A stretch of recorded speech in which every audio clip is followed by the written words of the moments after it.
The stars looked peaceful through the viewport of the Frontier Dawn. Captain Lisa Morgan stood on the bridge, watching the veiled nebula shimmer in shades of purple and blue. Her crew had been surveying this sector for 3 weeks without incident. That was about to change. "Captain, I'm picking up multiple contacts," Danny Hayes called from the pilot's seat. His hands moved across the controls. 6 ships. No, wait, 8 ships. They just appeared on sensors. Lisa moved to stand behind him. "Identification." "Signatures," Tyler Brooks said from the communications station. His face went pale. "They're powering weapons." Lisa's mind raced. The Empire had a reputation throughout the galaxy. They conquered worlds and enslaved populations. Their military was brutal and efficient. Humanity had managed to avoid direct conflict with them so far. "Evasive maneuvers," Lisa ordered. "Sophie, get to the medical bay and secure everything. I need more power to the shields." The ship lurched as Danny pushed the engines hard. The warships were faster. They closed the distance in seconds. Blue energy beams shot across space, missing the Frontier Dawn by meters.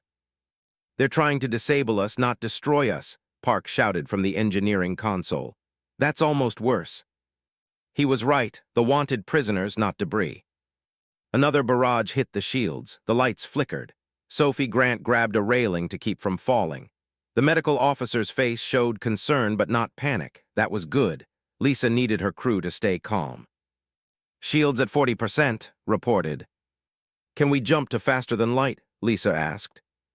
"Not with them jamming our systems," Danny said through gritted teeth. "They know what they're doing." The next hit was worse. Something exploded in the engine room. Sparks flew from console. The artificial gravity wavered for a moment. "Shields down to 15%, said. "One more hit and we're done." Lisa looked at her crew. 4 people who trusted her to make the right choice. 4 lives that depended on her decision in the next few seconds. She could keep fighting and watch them die, or she could surrender and hope for a chance later. "Stand down," she said quietly. "Cut the engines. Tyler, send a surrender signal." "Captain," Danny turned to look at her. "We can't win this fight," Lisa said. "But this isn't over, not by a long shot." Tyler sent the signal. The ship stopped firing. They surrounded the Frontier Dawn like predators circling wounded prey. One of the larger warships moved closer. A docking tube extended and clamped onto their airlock. "Everyone stay calm," Lisa said. "Do what they say, watch everything, remember everything." The airlock door hissed open. Heavy footsteps echoed through the corridor. The boarding party entered the bridge. They were tall, nearly 7 feet, with scales that ranged from dark green to brown. Their eyes were cold and yellow. Each one carried a weapon that hummed with energy. The leader stepped forward. His scales were darker than the others, marked with scars that spoke of many battles. "I am Commander. You are now property of the Empire. Resist and die. Obey and live. Choose now." Lisa stepped forward, hands visible and empty. "We surrender. Don't hurt my crew." Laughed. It was a harsh, grating sound. "Humans, I have heard of your species, weak creatures from a soft world. You will make adequate slaves." He looked at his soldiers. "Bind them, take them to the transport." The soldiers moved efficiently. They searched each crew member roughly but not violently. Lisa watched carefully. The soldiers worked in pairs. They had a pattern. 3 guards stayed at the door while 5 conducted the search. The weapons had a charge indicator on the side. The armor had gaps at the joints. Details. She stored every detail in her memory. Had a small multi-tool on his belt. The soldier searching him missed it, hidden as it was in a side pocket. His eyes flicked to Lisa. She gave the tiniest nod, "Keep it hidden." They were marched through the docking tube into the warship. The interior was dark and cold. Metal walls lined with strange symbols. The air smelled wrong, like sulfur and machine oil. Other prisoners moved through corridors, escorted by guards. Some were species Lisa recognized. Others were completely alien. The transport ship was worse. It was designed for cargo, not passengers. Dozens of beings were crammed into holding cells. The floor was bare metal. There were no seats, no comfort of any kind. They threw them into a cell and sealed the energy barrier behind them. Lisa immediately went to the barrier and studied it. The field was blue and hummed with power. She reached out carefully. Her hand stopped an inch from touching it, pushed back by invisible force. "Don't," a voice said from the next cell. "It will burn you badly." Lisa looked over. A creature with 4 arms and gray skin watched her. Its eyes were sad. I am in species. I have been captive for 6 months. Where are they taking us? Sophie asked. Detention Complex Theta 9, In said. A prison station in orbit around a dead world. No one escapes from Theta 9. Many have tried, all have failed. Lisa smiled slightly. It was a small expression, barely visible, but her crew noticed it. They had seen that smile before. It meant their captain was thinking, planning, refusing to accept defeat. The journey took 2 days. They fed them once a day with bland nutrient paste. They provided water that tasted metallic. The cell was crowded with prisoners from 6 different species. Most looked defeated, broken by captivity. Lisa's crew stayed close together. They spoke little, but their eyes were always moving, always watching. Danny counted the guards during feeding times. Tyler listened to the sounds of the ship, learning its rhythms, examined every surface within reach. Sophie observed the other prisoners, noting who was strong and who was weak. On the second day, Detention Complex Theta 9 came into view. It was massive, a dark sphere covered in weapons and sensors. Ships moved around it like insects around a hive. The station dominated the viewport, blocking out the stars. Welcome to your new home, a guard announced. You will work until you die. There is no escape. There is no hope. There is only obedience. The transport docked with a heavy clang. The cells opened one by one. Guards herded prisoners through corridors. The station was even more oppressive than the transport ship. Every surface was metal. Cameras watched from every corner. Guards stood at regular intervals, weapons ready. They were processed like cargo. Names recorded, species identified, skills assessed. Each crew member was cataloged and assigned a cell number. They were efficient in their cruelty. Finally, they were thrown into a cell block with 30 other prisoners. The cells were small, designed for 4 beings at most. The Frontier Dawn crew was placed together. The energy barrier sealed them in with a sound like breaking glass. Lisa immediately went to the barrier and examined it closely. Then she studied the walls, the floor, the ceiling. Her eyes moved constantly, measuring distances, noting details. Captain, Danny said quietly. Patrol pattern is every 20 minutes, Lisa said, her voice barely a whisper. 4 guards per rotation, cameras in corners but blind spots near the walls. The barrier flickers slightly every 15 seconds, probably when it recycles power. Pulled out his hidden multi-tool. They missed this. Good, Lisa said. We'll need it. Sophie leaned close. There are at least 50 prisoners in this block. Some look strong enough to help. Tyler added, the guards talk to each other. I've been listening. They use a communication frequency around 2.4. With the right equipment, we could intercept it. Lisa looked at each of them. Then she looked at the other prisoners. Most stared at nothing, their eyes empty. A few watched the human crew with curiosity. That night, after the lights dimmed, walked through the cell block. He stopped at their cell and smiled, showing sharp teeth. How do you like your accommodations, humans? He asked. Are they comfortable enough for such a soft species? Lisa stood and faced him. She kept her expression neutral, even friendly. They're adequate, thank you for asking. Seemed surprised by her tone. He had expected fear or anger. You accept your fate easily. I accept what I cannot change, Lisa said simply.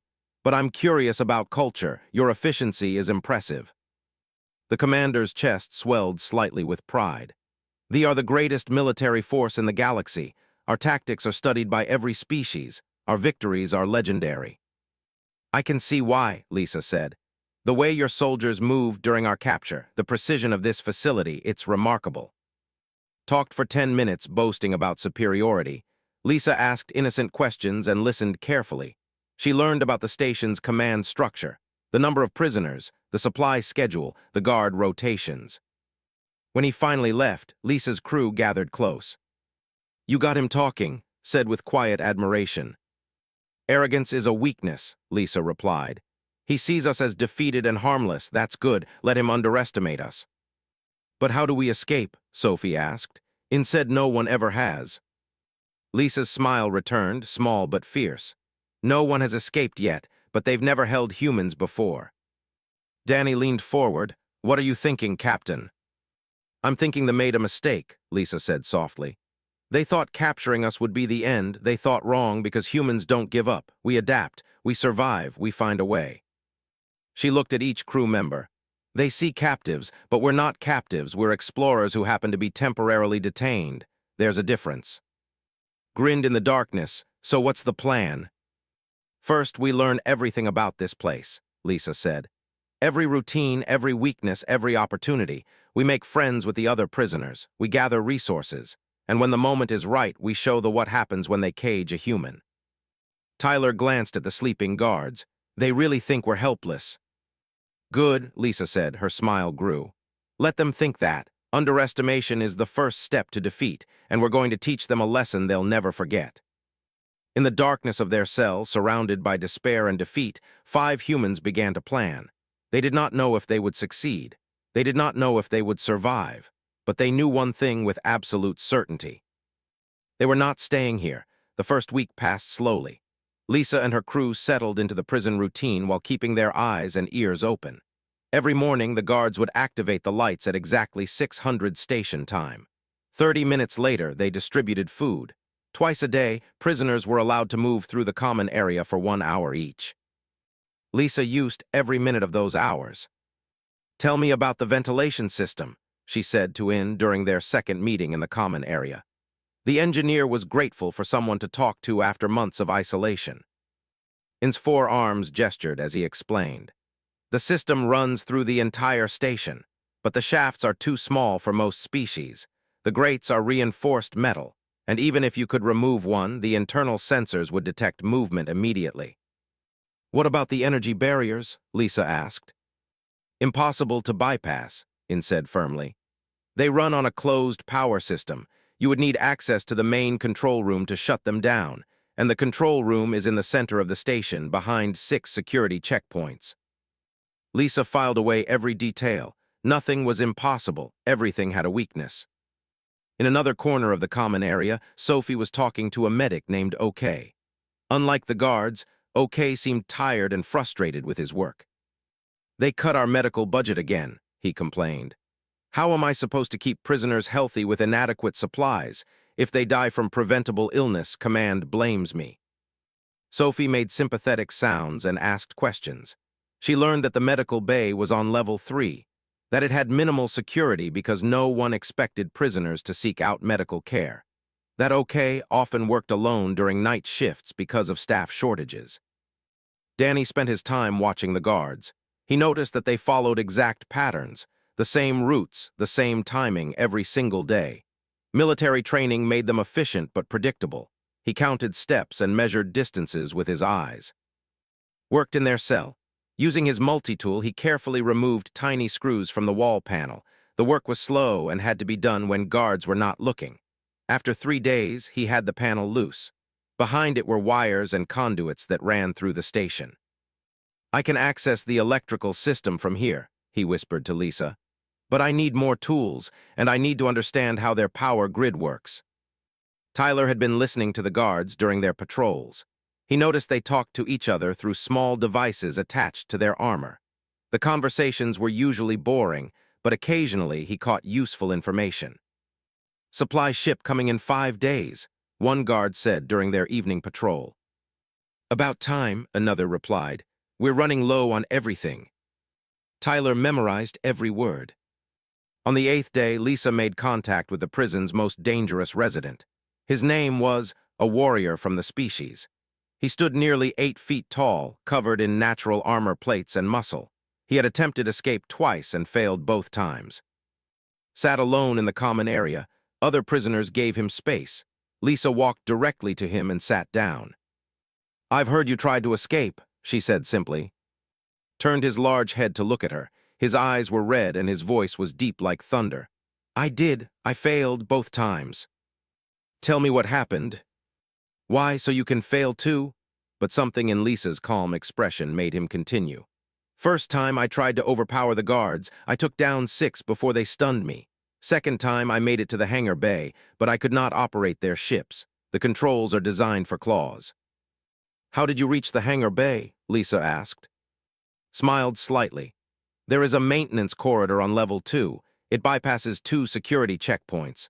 But you still need to get through the energy barrier in your cell and past the guards, and through the 3rd checkpoint at the hangar entrance. 3 security layers, Lisa said thoughtfully. 4, actually, corrected. You forgot the orbital defense platforms. Even if you steal a ship, they will destroy you before you can escape the system. Lisa nodded slowly, processing this information. What if you had help? A coordinated effort with multiple teams. Laughed, it was a bitter sound. Most prisoners here are broken, they have given up. And even if they had not, how would you organize them? The guards watch everything. Not everything, Lisa said. She stood to leave. Thank you for your time. The warrior watched her go. Something about the human female intrigued him. She did not seem broken. She did not even seem worried. That night, Lisa's crew gathered in their cell after the lights dimmed. They spoke in whispers, their heads closed together. I've got the wall panel loose, reported. I can access wiring, but I need time to map the systems. There's a supply ship coming in 3 days, Tyler added. When it docks, the main power will divert to cargo systems. It happens every time a large ship connects to the station. How long does the diversion last? Lisa asked. About 90 seconds based on what I've heard. Sophie leaned in. The medical bay has weak security. OK works alone at night. If we needed to move through that area, it would be our best route. Danny, Lisa looked at her pilot. Guard patrols are exact to the second, he said.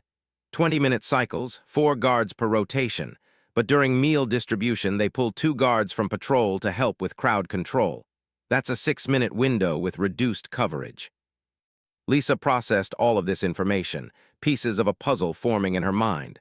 Can you create something to disrupt the energy barriers, even for a short time? Thought for a moment. Maybe, if I had more components, and if I understood their power frequency better.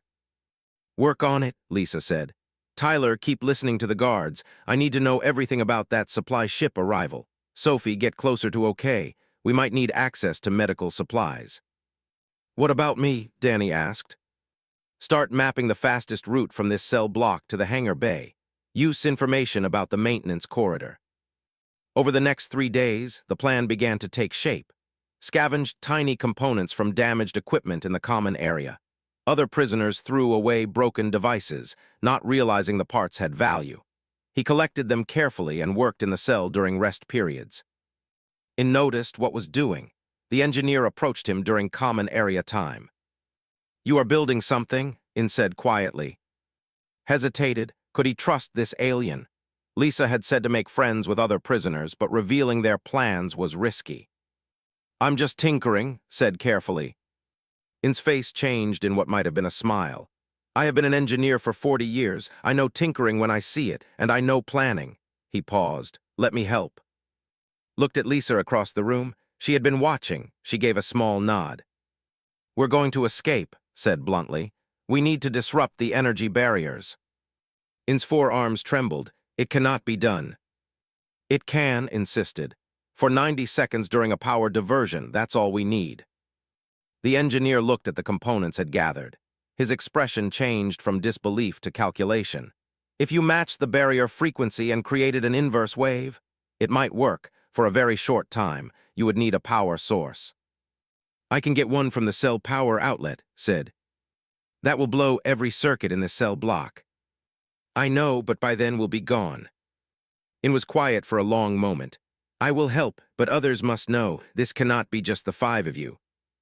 That evening, Lisa called a secret meeting. Came, and brought 2 other engineers. A small insect-like being named joined them. They gathered in a corner of the common area during the evening recreation hour. I'm going to tell you something, Lisa began. In 3 days, we're going to escape, all of us, anyone who wants to be free. Snorted, impossible. You've tried twice with strength alone, Lisa said calmly. We're going to try with coordination and timing. When the supply ship docks, we'll have a small window of opportunity. We're going to use it. Even if you get past the barriers, the guards will stop you, said in a high, buzzing voice. Not if they're dealing with multiple crises at once, Sophie interjected. Humans have a saying, divide and conquer, will divide their attention across the entire station. Lisa outlined the basic plan. His eyes widened. In nodded slowly. Santenni vibrated with what might have been excitement. It could work, In finally said, if every element happens at the right time. That's what humans do, Danny said. We're good at timing. Why are you doing this? Asked Lisa directly. You have only been here 2 weeks. Some of us have been captive for months or years. Why do you still have hope? Lisa met his gaze steadily. Because we're from Earth. Our planet tried to kill us for millions of years. Ice ages, predators, diseases, disasters. We survived all of it, not because we're the strongest or the fastest, because we don't quit, ever. She looked at each prisoner in the group. They think they've broken you. They think you've accepted your fate. Prove them wrong. One more time, fight back. Stood slowly. I will fight one more time. In raised all 4 arms. I will help for all of us who have given up hope. I will help you restore it. Buzzed agreement. They took my freedom. I want it back. Over the next 2 days, word spread quietly through the prison. Not all prisoners believed. Many were too broken by captivity. But some, a core group of about 30, agreed to help. They had different skills, different strengths, different species. But they shared one thing, the desire to be free. And in worked on the barrier disruptor. It was crude, built from scavenged parts and desperate innovation. But when they tested it secretly against the cell wall, they felt the energy field flicker for just a moment. It will work once, In said. After that, it will destroy itself. Once is all we need, replied. Tyler intercepted another guard transmission. Supply ship arrives tomorrow at 900 station time, docking at port 7. Estimated cargo transfer time, 4 hours. Lisa gathered her crew that final night. In the darkness of their cell, they reviewed every element one last time. We get one chance, she said softly. If this fails, they'll increase security. No one will ever escape after us. Then we don't fail, Sophie said simply. Humans don't know how to fail, Danny added with a slight grin. Held up the barrier disruptor. It looked fragile, held together with wire and hope. This thing better work. It will, Lisa said with confidence she partly felt and partly faked. Tomorrow, we show the what happens when they underestimate Earth. Across the cell block, sharpened his claws against the metal floor. In reviewed technical specifications in his mind. Prepared his natural abilities to squeeze through small spaces.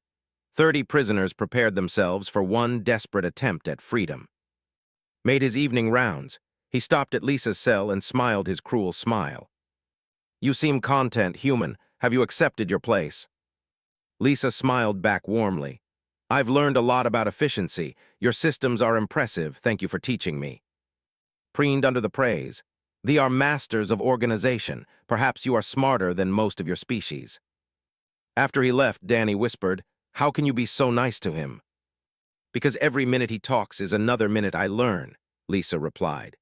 And because tomorrow, when we're gone, I want him to remember the human who smiled at him while planning his embarrassment. Tyler laughed quietly. That's cold, Captain. That's human, Lisa corrected. The lights dimmed for the final time.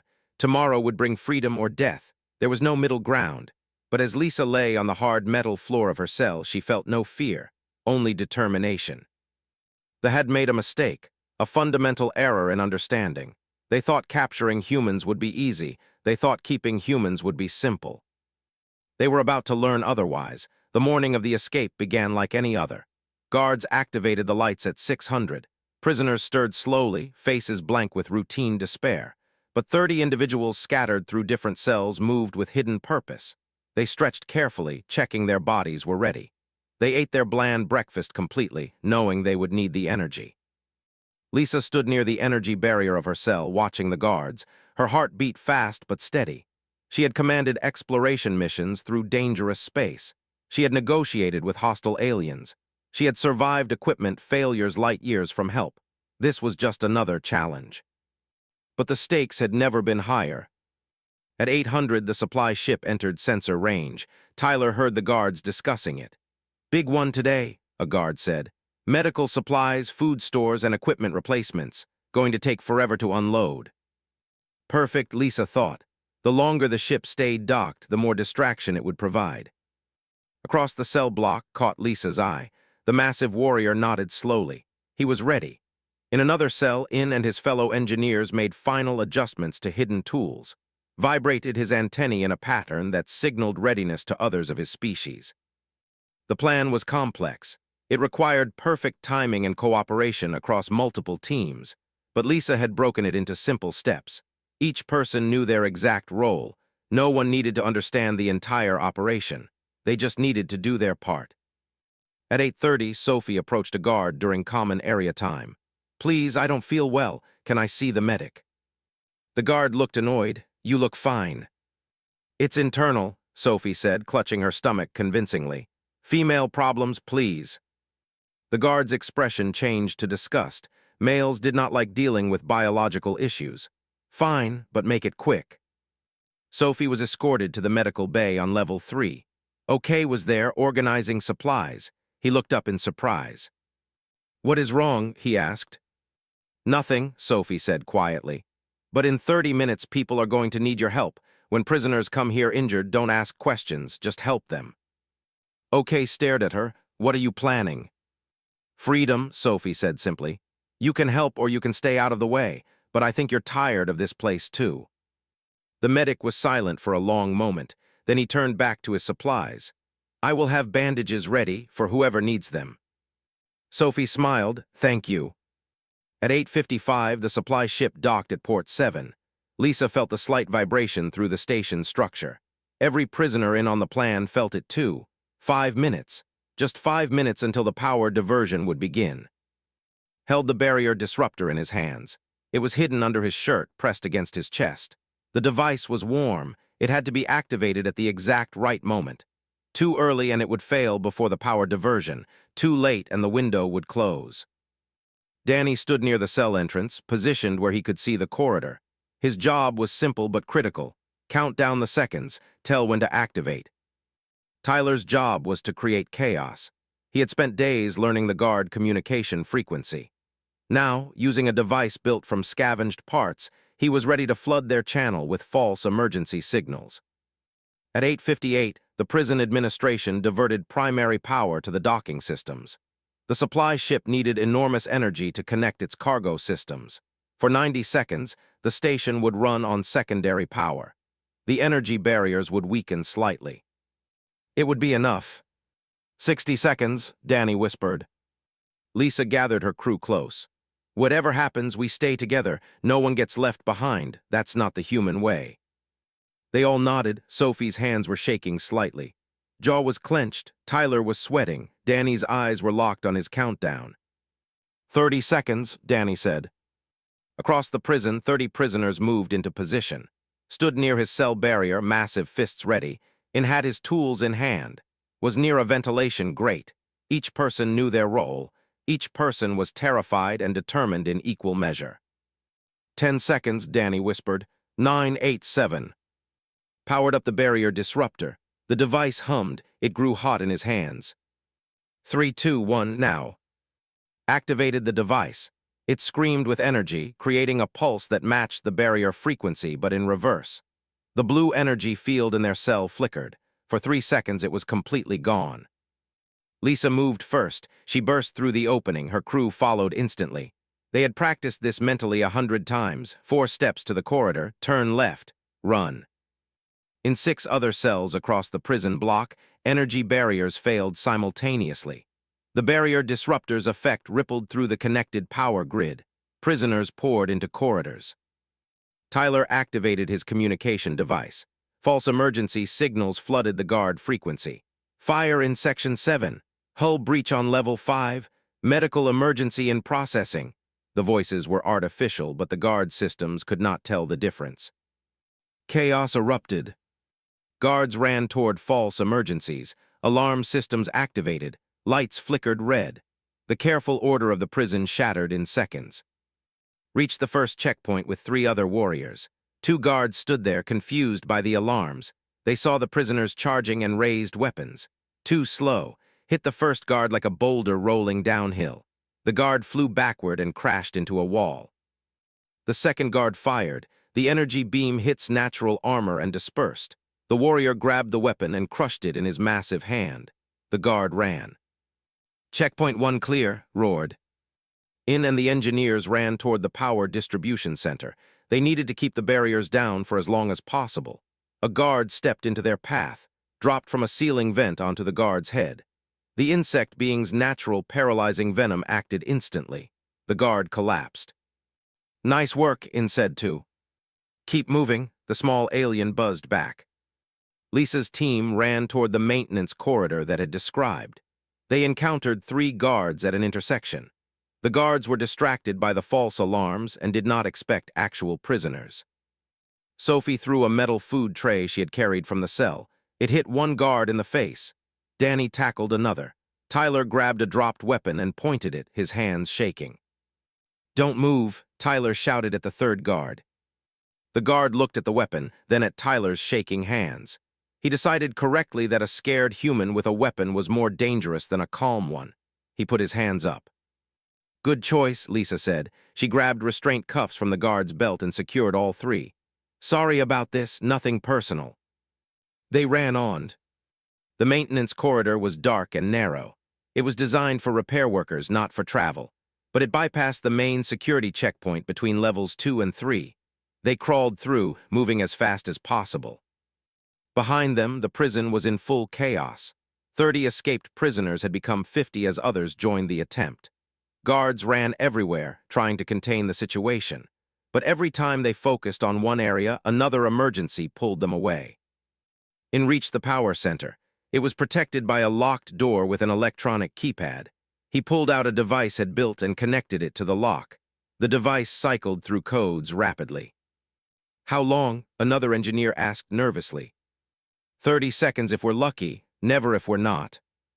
The door clicked open at 27 seconds. They rushed inside.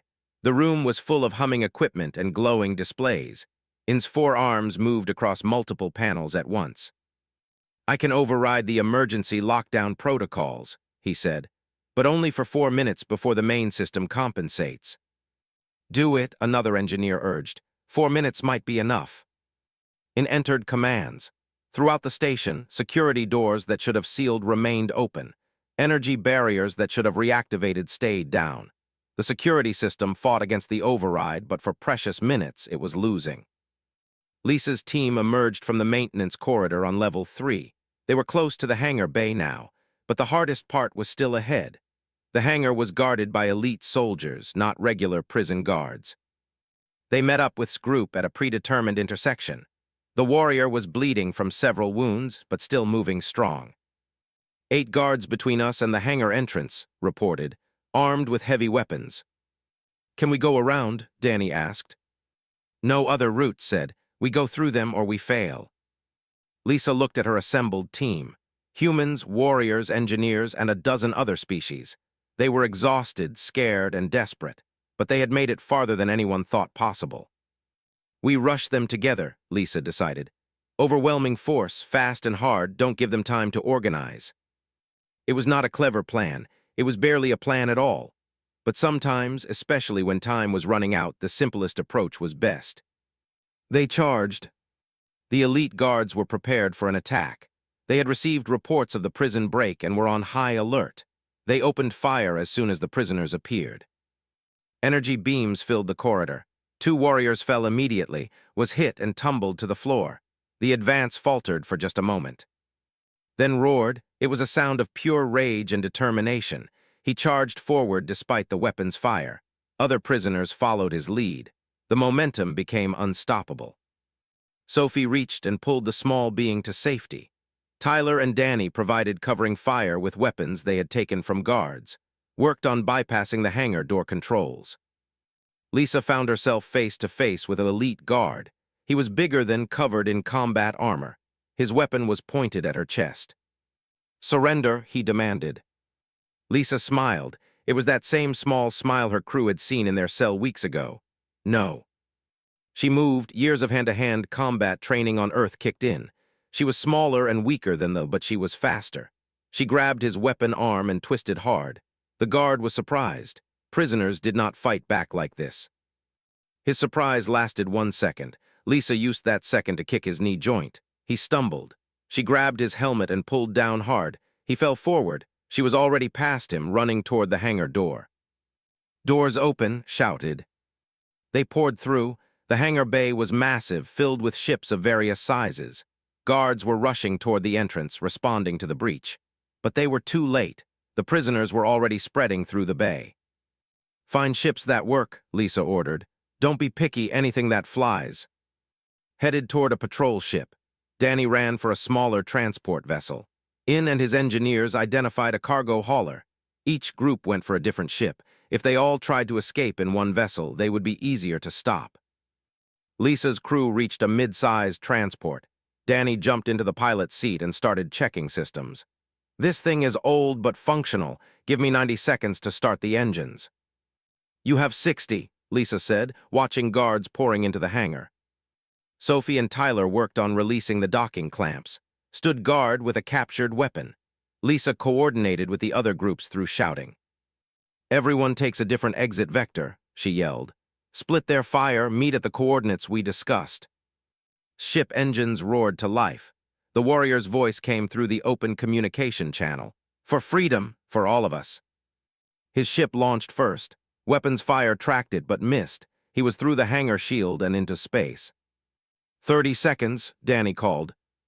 More ships launched.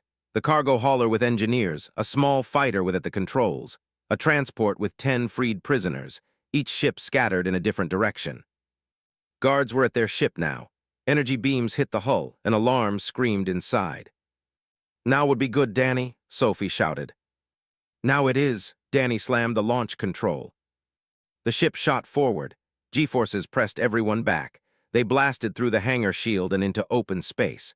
Behind them, detention complex Theta 9 grew smaller. Around them, stars finally looked like freedom instead of distant impossibilities. But they were not safe yet. Warships were already moving to intercept. Weapon systems locked on. The escape was not over. It was just beginning. Inside the station's command center, watched the security feeds with disbelief turning to rage. Dozens of ships were scattering from his prison. His perfect security had been breached. His reputation was destroyed. And at the center of it all, he saw security footage of a human female. The same one who had smiled at him and asked innocent questions. The same one who had thanked him for his hospitality. She had played him, she had learned from him. She had used his arrogance against him.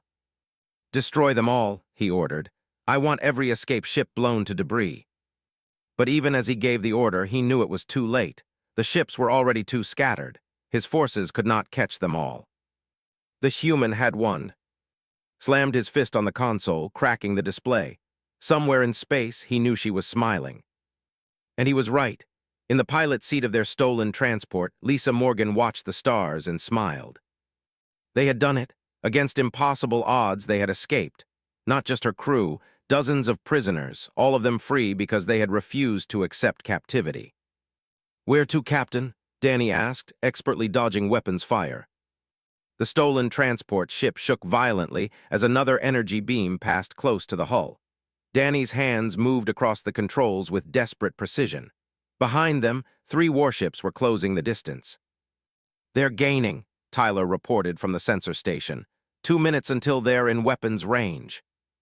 "Can we jump to faster than light?" Sophie asked. "Not yet," Danny said through gritted teeth. "We're too close to the station. The gravity well will tear us apart if I try." Lisa studied the tactical display. The other escaped ships were scattering in different directions. Some were already accelerating to jump speed. Others were being pursued like they were. The forces had to make choices about which ships to chase. "Take us through the asteroid field," Lisa said, pointing at the sensor display. Danny looked at her like she was crazy. "Captain, this ship is not designed for that kind of maneuvering." "Neither are warships," Lisa replied. "But Earth pilots train in asteroid simulations. Pilots train for open space combat. Use what makes you different." Danny's expression changed. A grin spread across his face. "Risky, I like it." He angled the ship toward a dense cluster of spinning rocks. The asteroids were remnants of a destroyed planet, tumbling through space in chaotic patterns. Navigation computers flashed warnings. Collision alerts screamed. Danny ignored them all. The transport dove into the field. Asteroids rushed past at terrifying speeds. Some were the size of cars. Others were the size of buildings. They tumbled and collided, creating an ever-changing maze of rock and death. "Contact in 30 seconds, Tyler warned. The first warship followed them into the field. It was larger and more powerful than their transport, but it was also less agile. Danny used that weakness. He twisted the ship sideways, scraping past an asteroid with meters to spare. The warship tried to follow but could not turn as sharply. It clipped the asteroid, sending it spinning. The impact damaged the warship's shields. "One down," Danny muttered. "Two to go." The other two warships split up, trying to flank them from different angles. It was good tactics for open space. In an asteroid field, it was a mistake. Danny dove under a massive tumbling rock the size of a city block. The transport's hull groaned from the stress. Warning lights flashed across every console, but they made it through. One warship tried to follow the same route. The timing was wrong. The massive asteroid rotated as the warship approached. There was no time to adjust course. The collision was catastrophic. The warship's shields overloaded, its hull cracked. Atmosphere vented into space. "Two down," Sophie said with grim satisfaction. The last warship was more cautious now. It maintained distance, waiting for them to make a mistake. The pilot was smart, patient. That made him more dangerous. "We can't stay in this field forever," said. "Eventually we'll hit something or they'll get a lucky shot." Lisa thought fast. "Tyler, can you still access their communication frequency?" "Yes, but what good will that do now?" "Send a distress signal. Make it look like we've been hit. Say our engines are failing and we're venting atmosphere." Tyler's fingers moved quickly. The false signal broadcast on military channels. Distress signal sent, but will they believe it? They did not have to wait long for an answer. The warship accelerated, moving closer to finish them off. The pilot saw an easy kill and wanted to claim it before the damaged ship exploded on its own. "He's closing fast," Danny said. "Weapons charging." "Wait for it," Lisa said calmly. The warship came closer. Its weapons locked on, energy built up for a killing shot. "Now," Lisa shouted. Danny had been drifting like a damaged ship, engines at minimum power. At Lisa's command, he fired the engines at full power. The transport shot forward suddenly. The warship fired where they had been, not where they were going. The energy beam missed, but it hit something else. A massive asteroid directly in the path of both ships. The asteroid exploded. Fragments flew in every direction like shrapnel from a bomb. The warship was too close.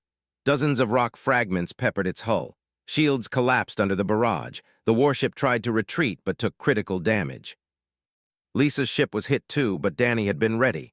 He used a small asteroid as cover, taking only a few impacts. The hull held. "That's three," said, checking damage reports. "But we're not in great shape either." "Can we jump?" Lisa asked. Danny checked his instruments. "We're far enough from the gravity well now, but I need 5 minutes to charge the engines." "Do it. We'll worry about repairs after we're safe." The ship limped out of the asteroid field. Behind them, the warship was dead in space, venting atmosphere and debris. The other escaped ships were long gone, scattered across the sector. 5 minutes felt like 5 hours. Every sensor alert made them jump. Every fluctuation in power made them worry. But finally, the engines were ready. "Jumping in 3, 2, 1, Danny announced. Space twisted. Stars stretched into lines. The universe lurched. Then they were moving faster than light, leaving the territory behind. In the sudden calm after the chaos, they all took a breath. Sophie laughed, high and slightly hysterical, leaned back in his chair, trembling. Tyler wiped sweat from his face. Danny's hands finally stopped shaking. Lisa stood in the center of the small bridge, looking at her crew. They were exhausted, scared, and alive. "We did it," she said simply. "We really did it," Sophie repeated, as if saying it would make it more real. "Where are the others?" asked, checking sensors. Tyler worked the communication console. "Picking up signals, multiple ships on different vectors. Some are heading to Crossroads Station like us. Others are going to there." "What about?" "His signal is strong. He's 2 hours ahead of us on the same course." Lisa felt relief wash over her. They had not all made it. She had seen prisoners fall during the escape, but many had survived. Many were going home. 4 hours to Crossroads Station at current speed, Danny reported. "The ship is holding together, but barely. We need repairs." "We'll get them," Lisa said. "Once we're in neutral space, they can't touch us." The hours passed slowly. They took turns sleeping, eating ration bars they found in the ship's emergency supplies and watching for any signs of pursuit. But they seemed to have given up the chase. Or perhaps they were dealing with the chaos at Detention Complex Theta 9. Tyler monitored galactic communication channels. What he heard made him smile. "Captain, you need to hear this," he said. "It's on every news frequency." He put it on speakers. A news broadcast from a neutral world filled the bridge. In an unprecedented event, dozens of prisoners escaped from detention complex Theta 9 today. The facility, considered escape-proof for over a decade, was breached by a coordinated effort led by human prisoners. Casualties among escapees were minimal. Forces were unable to prevent the mass breakout. This marks the first successful large-scale escape from a maximum security facility in recorded history. Sophie's eyes went wide. "We're on the news." "We're famous," Tyler said with a grin. The broadcast continued. Galactic Council observers are calling the escape a significant embarrassment for the Empire. Questions are being raised about their treatment of prisoners and the effectiveness of their security systems. Several species are demanding investigations into detention facilities. Lisa listened carefully. This was bigger than just their freedom. They had challenged the Empire's reputation. They had shown that the supposedly invincible could be beaten. "The human who led the escape has been identified as Captain Lisa Morgan of the Earth vessel Frontier Dawn," the news continued. According to reports from freed prisoners, Morgan spent weeks planning the operation, coordinating between multiple species and exploiting weaknesses in security protocols. When asked about the escape, one freed prisoner said, "The humans refused to accept captivity. They reminded us all that we could still fight." The broadcast switched to another topic, but Tyler kept listening to different channels. The story was everywhere. Some reports were exaggerated, some were wrong about details, but all of them agreed on one thing. Humans had accomplished something thought impossible. Crossroads Station appeared on sensors. It was a massive structure built by a coalition of neutral species. Ships from 100 worlds docked there to trade, refuel, and conduct business away from political tensions. They had no authority here. They were safe. Danny brought the damaged transport in for docking. Station authorities were waiting. So were dozens of other escaped prisoners who had arrived earlier. As the airlock opened, Lisa and her crew stepped onto the station. They were greeted by cheers. In rushed forward, all four arms extended. "You made it. We were worried when we didn't see your ship arrive with the first group." "We had some delays," Lisa said with a smile. "How many made it?"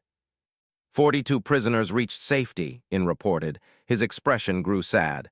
"We lost 11 during the escape. Another 6 were recaptured." Lisa felt the weight of those numbers. 11 lives, 6 still in captivity, but 42 were free who would have died in that prison otherwise. "It was worth it," his deep voice said. The warrior approached, his wounds bandaged. "Every one of us who made it out would have rotted in that place. You gave us a chance. Some took it. That's all anyone can ask." More freed prisoners gathered around. A small ceremony formed naturally. Species who had been strangers 2 weeks ago now embraced like family. They had shared something profound. They had faced death together and won. Station authorities approached Lisa. An official from a species she did not recognize extended a tentacle in greeting. "Captain Morgan, I am administrator. Crossroads Station offers you and your crew sanctuary. They have already demanded your return, but we have refused." "Thank you," Lisa said. "What about the others?" "All freed prisoners have been granted temporary asylum. We are coordinating with there for transportation." Paused. "Your escape has created significant diplomatic activity. The Galactic Council wishes to speak with you." "I'll speak with them," Lisa agreed. "But first, my crew needs medical attention and rest." "Of course, we have prepared quarters for all of you." The quarters were simple but comfortable. Real beds, not metal floors, running water, food that was not nutrient-paced. After weeks in the prison, these basics felt like luxury. Sophie checked everyone for injuries.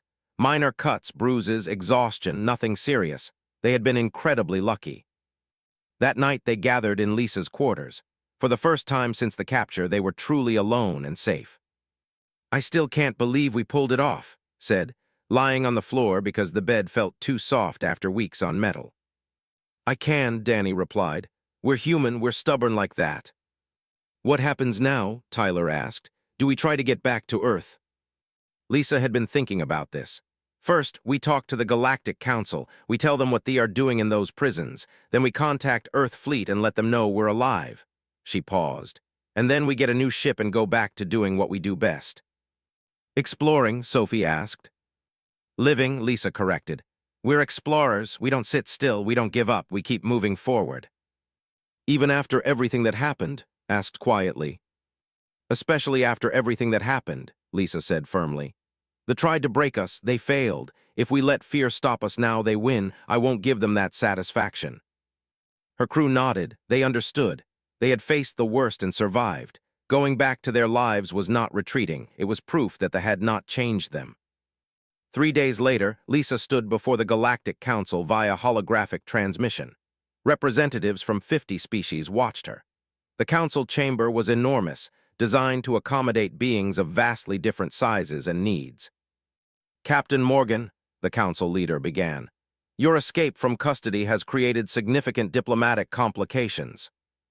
I understand, Lisa said calmly, but I had no choice. My crew and I were captured illegally. They attacked our ship in neutral space. They imprisoned us without trial or charges. They claim you violated their territory. Then they should provide evidence. They can't because it doesn't exist. We were conducting legitimate survey operations. The council deliberated. Finally, the leader spoke again. The council has reviewed available data. The evidence supports your claim. The action was unjustified. He paused. Furthermore, testimony from other freed prisoners has revealed disturbing information about conditions in detention facilities. The council will be conducting an investigation. Lisa felt vindication but kept her expression neutral. I'm glad to hear that. There is another matter, the council leader continued.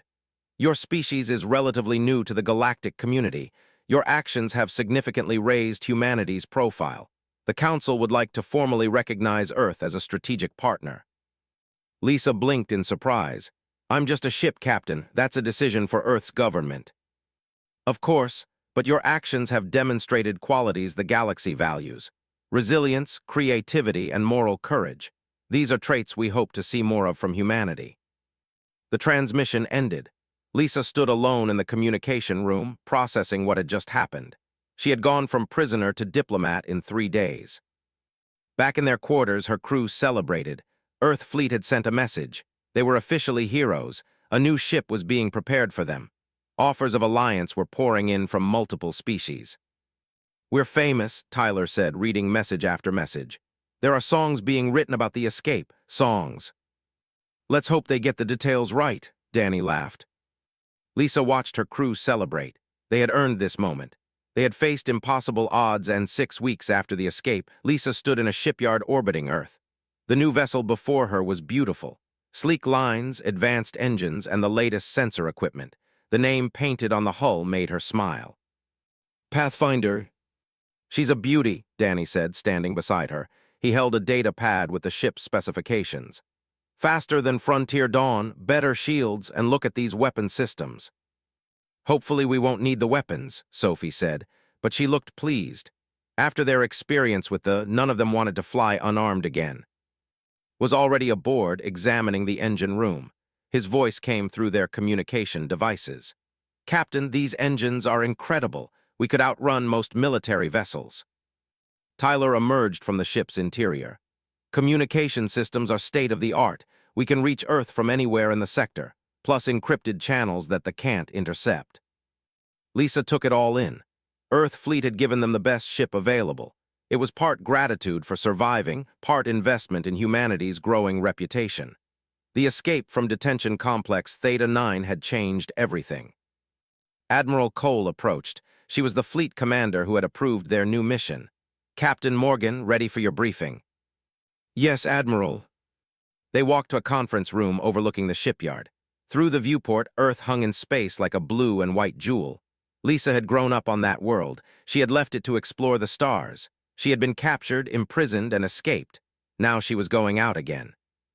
Your mission parameters are flexible, Admiral Cole explained.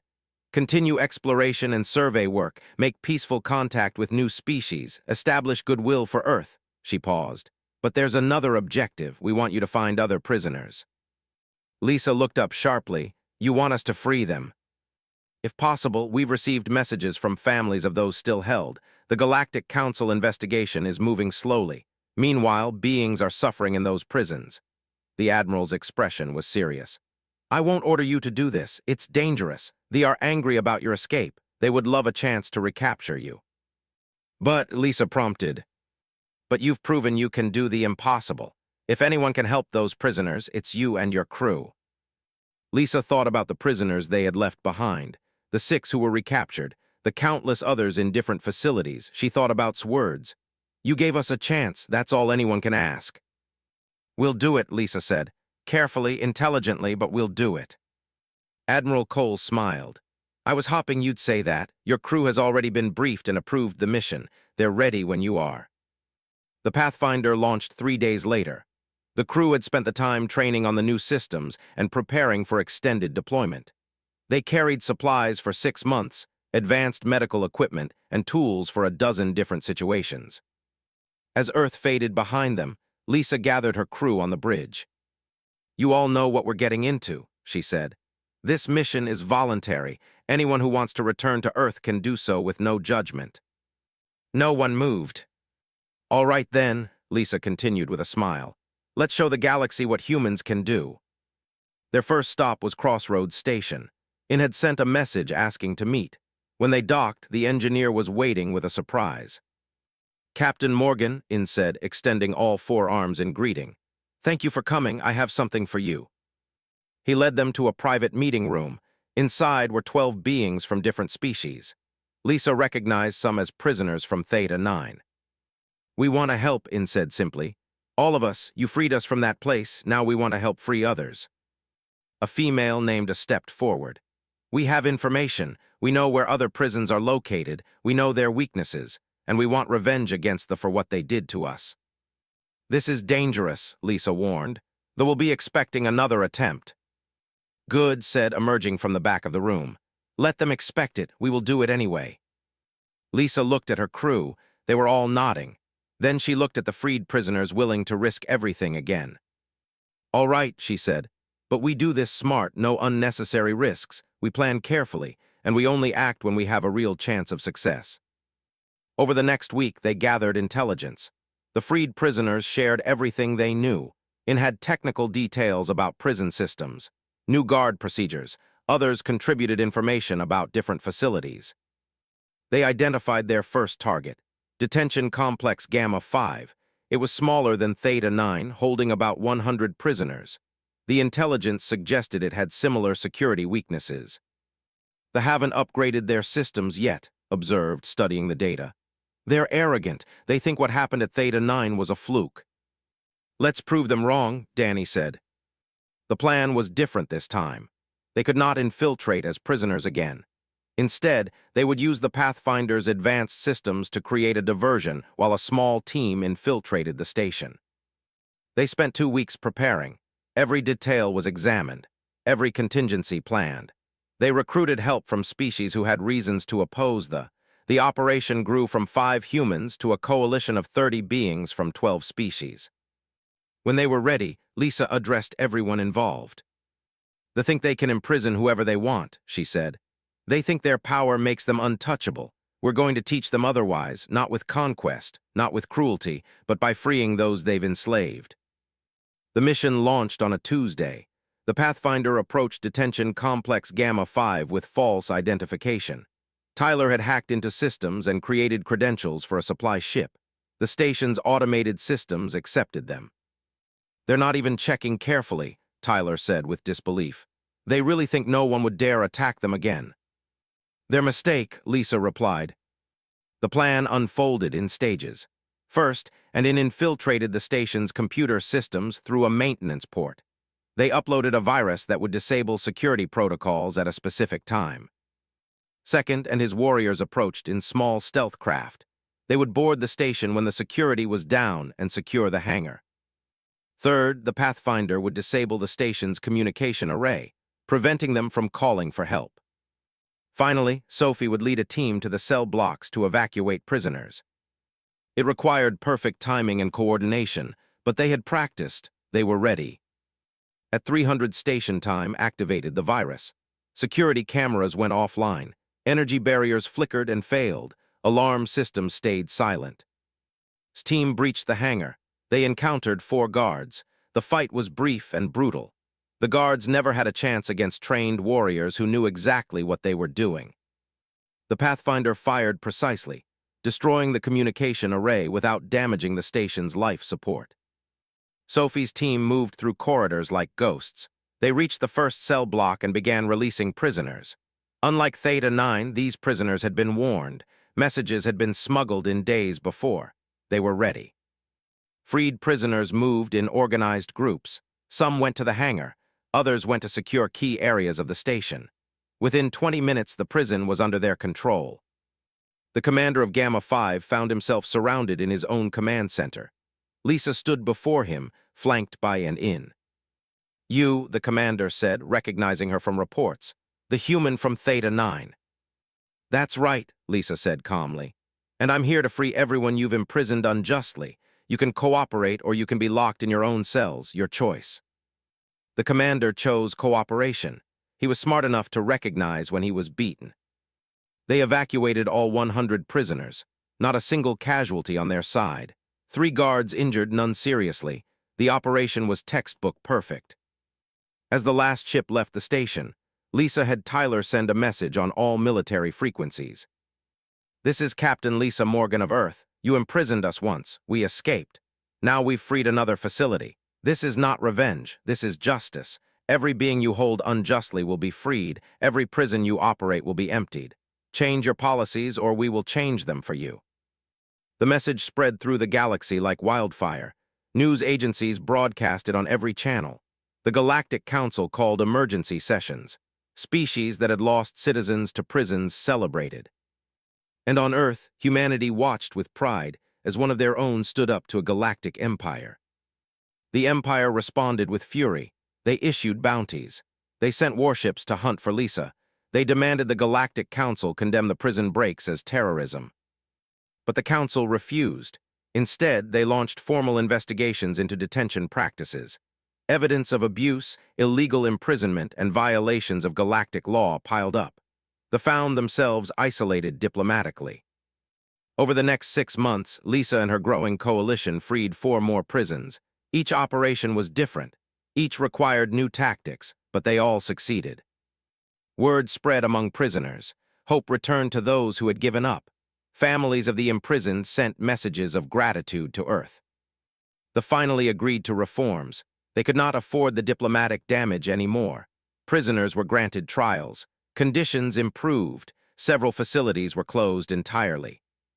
It was not a complete victory. Some injustices remained, but it was progress, real, measurable progress.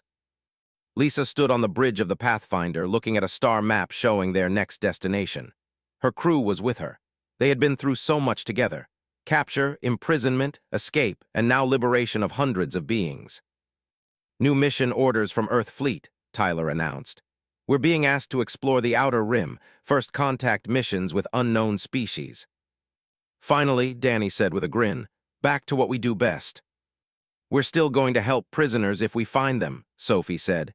It was not a question. "Always," Lisa agreed, "but we're explorers first, that's who we are." Looked thoughtful. "Do you think they will try to capture us again?" "Probably," Lisa said honestly.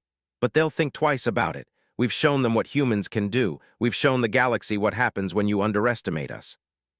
In, who had joined them as a permanent crew member, spoke up. "You did more than escape a prison, Captain. You started a movement. Species across the galaxy are standing up to injustice because you showed them it was possible." "We all did it together," Lisa corrected. "Humans and dozens of others, that's the real lesson. When different species work together, we can accomplish anything." Who was also now part of the crew, laughed his deep, rumbling laugh. "They learned an important lesson. Never cage a human. They are small but fierce." "We're not that small," Danny protested with a smile. "Compared to me, everyone is small," replied. They set course for the Outer Rim. New stars waited. New worlds to discover. New species to meet.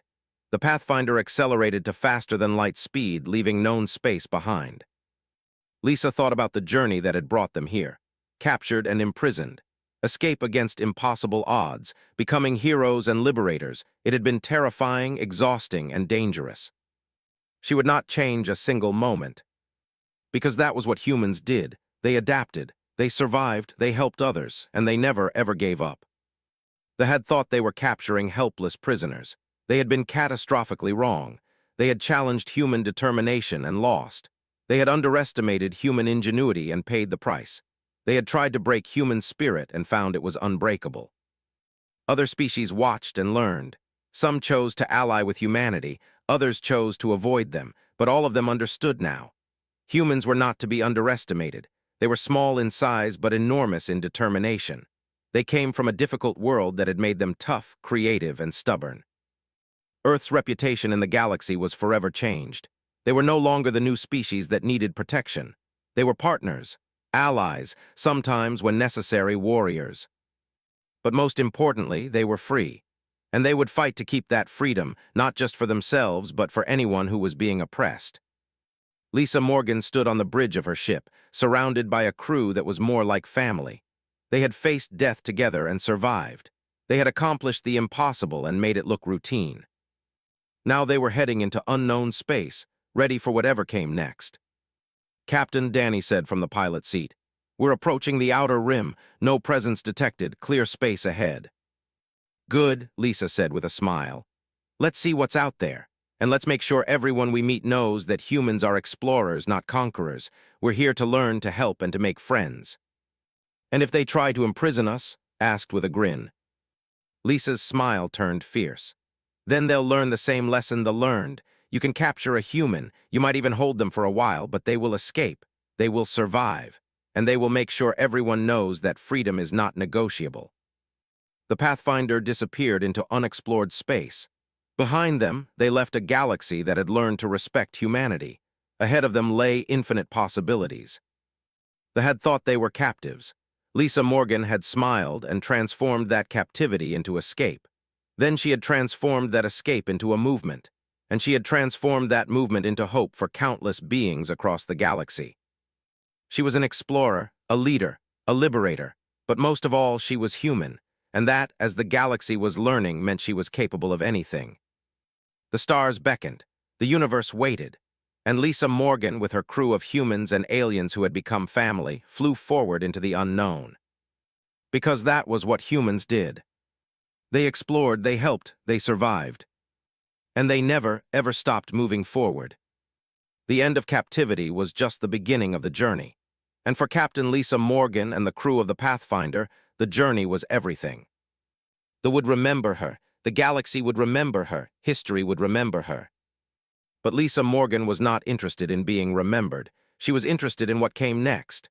The next star, the next world, the next being who needed help, the next impossible challenge that everyone said could not be overcome. Because humans specialized in the impossible. And Lisa Morgan was very, very human. The ship jumped to faster than light speed. The stars stretched into lines. The universe opened before them. Somewhere in space, watched reports of another prison being freed. He knew who was responsible. He remembered the human female who had smiled at him while planning his humiliation. He would never underestimate humans again. He had learned that lesson painfully. Now he taught it to every officer who would listen. "They are small," he would say, "but they are the most dangerous species in the galaxy, not because of weapons or numbers, because they refuse to accept defeat. Remember that, always remember that." And throughout the galaxy, the story spread. The story of a human captain who was captured, who smiled, and who transformed captivity into freedom. It became a legend. Parents told it to children, teachers used it in lessons, diplomats referenced it in negotiations. The story of Captain Lisa Morgan, who taught the galaxy that you should never cage a human, because humans do not stay caged. They escape. They thrive. They change the universe. And they do it with a smile. One through intelligence, courage, and determination. They had thought they were capturing helpless prey. They had been wrong.